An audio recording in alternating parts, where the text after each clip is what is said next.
季老师，昨晚突然查到了一些资料，这些证据绝对能帮你说话。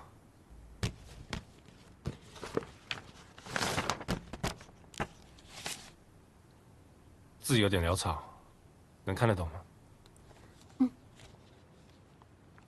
谢谢你，季华。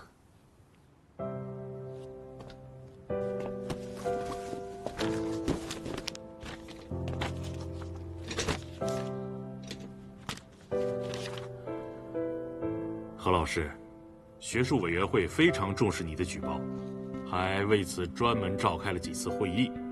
我们是按照公平、公正、公开的原则和既定的程序进行调查。孟老师的论文呢，是正式出版的作品，这个在时间上和版权上很好界定，而你呢，只有一张手写的大纲，上面也无法界定创作时间。如果仅从这一个证据来判断，也看不出孟老师有什么确凿的剽窃行为。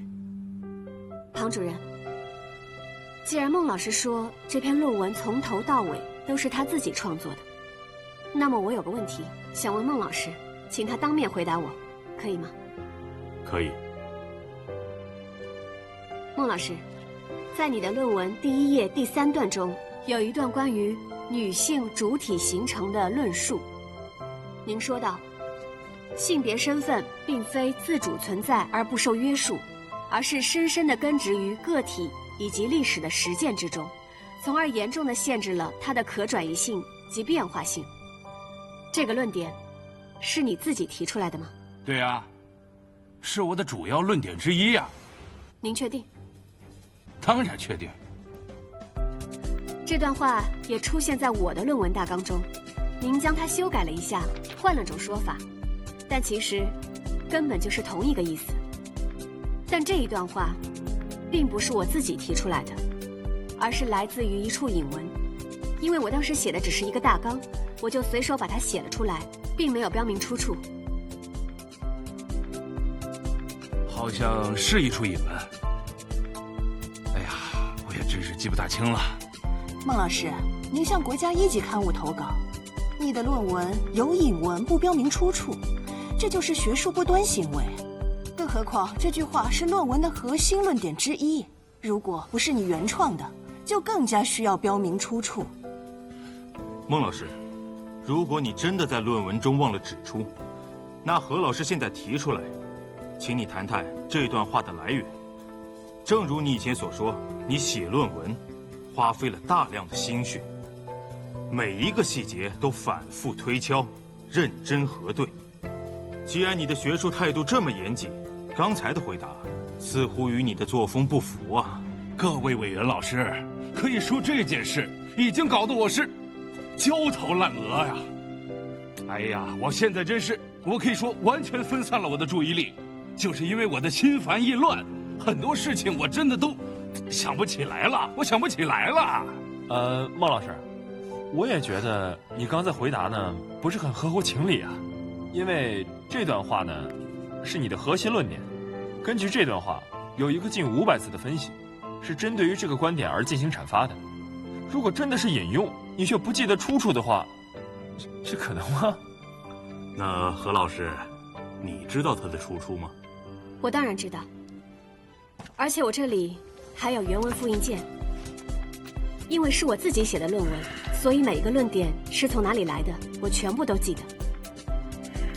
各位老师，我现在愿意给孟老师2个小时的时间来回忆，你也可以去资料室电脑里查。如果你能找到它的出处，就算我检举错了。把你的复印件呢先交给我们啊，孟老师，也麻烦你再去一下资料室啊，去查一下这个资料，或者说用你自己的电脑也来查一下这个出处呢，查出来，然后写给我们，我们再来做一个详细的比证，你看可以吗？可以，可以呀。行，那王老师请。